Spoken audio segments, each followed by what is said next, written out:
तो देश भर में लोकसभा चुनावों में सब पार्टियों की नजर इस बार युवा वोटर्स पर है, फर्स्ट टाइम वोटर्स पर है, जिनकी संख्या बताई जाती है कि 10 करोड़ तक पहले बार वोट डालने वाले जो युवा हैं वो इस बार लोकसभा चुनावों में उनकी गिनती है।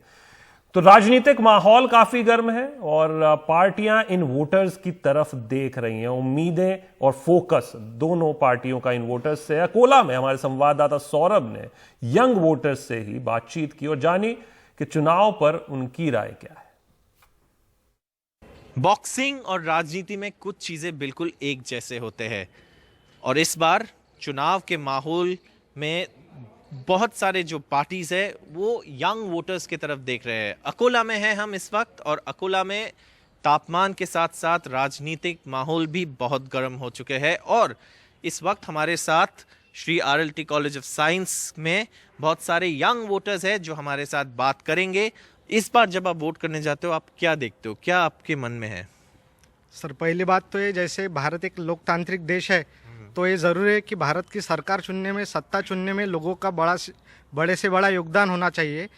तो जो कि ट्रेंड हम पिछले कुछ सालों से देख रहे हैं कि वोटिंग परसेंटेज काफ़ी कम है, जो 60 से 65 है, तो ये अबव 90 तक होना चाहिए। और मेरा तो ये मानना है कि अगर हम वोट नहीं करते हैं तो हमारा जो सवाल पूछने का हक है वो हम खो दे रहे हैं। और being a first time voter, हमारे जो सवाल है वो एम्प्लॉयमेंट रिलेटेड है, जॉब्स, आपके लिए जॉब्स इंपॉर्टेंट है, हायर एजुकेशंस की जो प्रॉब्लम्स है वो है। और जिस रीजन से हम आते हैं यहाँ पे किसानों की काफ़ी ज़्यादा समस्या है, वुमन एम्पावरमेंट की कोई बातें है, तो हम उसी पार्टियाँ उसी कैंडिडेट को वोट करेंगे जो हमारी इन सब चीज़ों के बारे में, जिनके पास एक्शन प्लान है और जो रिप्रेजेंटेटिव हाउस में हमारी बात रखेंगे। आपको क्या लगता है जो आपके सामने जो अभी उम्मीदवार है या उनके जो सरकार है, उनकी जो पार्टियां हैं, वो जैसे आपके लिए इशू कौन सी है और क्या वो उस बारे में बात कर रहे हैं? सर, मेरे को जो 10-15 सालों में जब से मैं बड़ी हुई, मेरे ध्यान में एक है कि जो अपना आदमी है मैं उसको वोट दूंगा, ये वाली सोच मेरे को हटा देनी है।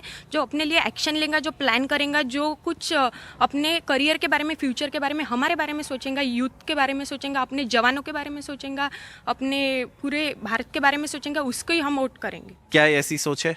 नहीं, ऐसी सोच बिल्कुल नहीं रखनी चाहिए, क्योंकि जब हम किसी पार्टी को वोट करते हैं तो हमें ये ध्यान में रखना चाहिए कि हम आगे जाके वो पार्टी हमारे लिए क्या करेगी। क्या आप लोग नेशनल सिक्योरिटी के बारे में सोचते हो जब आप वोट डालने जाते हो या अपने कैंडिडेट को देखते हो? क्या नेशनल सिक्योरिटी आपके मन में रहता है?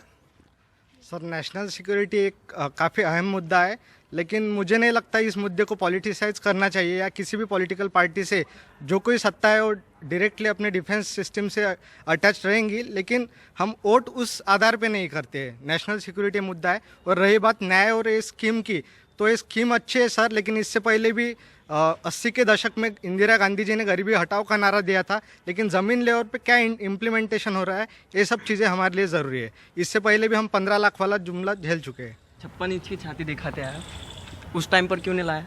इंटरनेशनल प्रेशर बढ़ गया, आप दिखाते कि इंटरनेशनल प्रेशर बढ़ रहा है। इंटरनेशनल प्रेशर कहाँ पर बढ़ा है?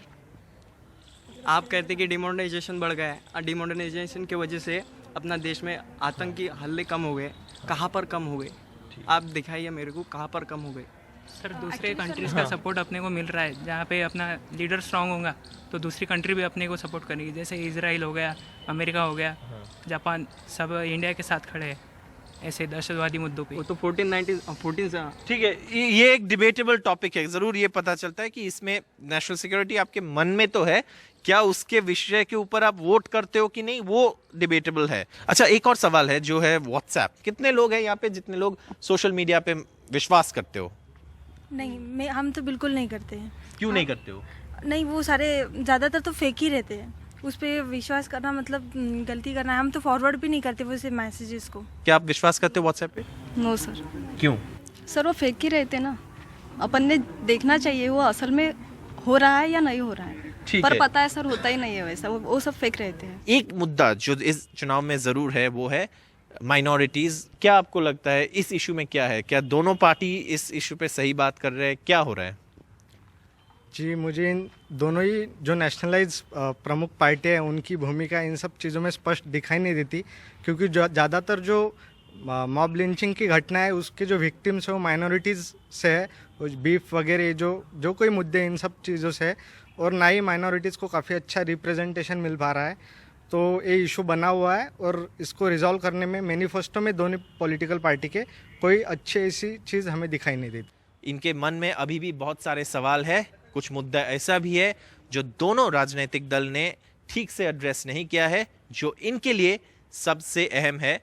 और ये फर्स्ट टाइम वोटर्स है, तो इनकी आवाज़ ना सुनना कोई भी पार्टी के लिए राजनीतिक सुसाइड माना जा सकता है।